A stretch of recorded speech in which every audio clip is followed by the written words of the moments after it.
আসসালামু আলাইকুম ভিউয়ার্স, আমি একটি বেগুনের বাগানে আসছি। এখানে অনেক বেগুন হয়েছে। এই যে একজন কৃষকের বেগুন, এটা আপনাদের তার সাথে আমরা পরিচয় করিয়ে দেই। আসসালামু আলাইকুম ভাই। ওয়ালাইকুম সালাম। আচ্ছা, এই বেগুন ক্ষেতটি কার, আপনার? জি, আচ্ছা, এই বেগুন ক্ষেতটি কোথায় অবস্থিত একটু বলেন তো।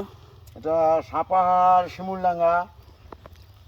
ও, আচ্ছা, আপনি আমার এই ভিউয়ার্স যারা বন্ধু এই ভিডিওটি দেখছে তাদের উদ্দেশ্যে কিছু বলেন।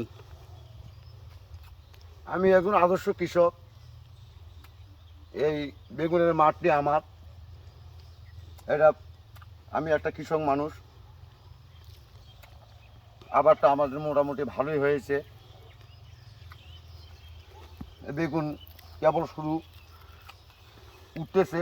তা আপনার বেগুনগুলো আমাদের একটু দেখান, সবাইকে একটু দেখান। হ্যাঁ, ঘুরে ঘুরে দেখেন।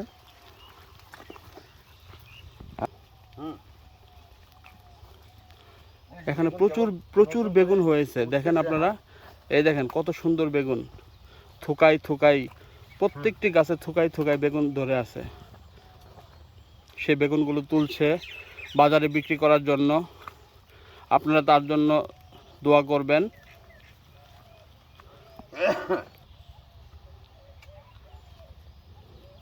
এই কৃষকটি এই বাগানে আম এবং বেগুন দুটোই চাষ করেছে। এতে করে তার অনেক লাভবান হবে। আমের যে খরচ হবে তা বেগুনের চাষ করার ফলে তার আম বাগানের খরচটা তার উঠে যাবে।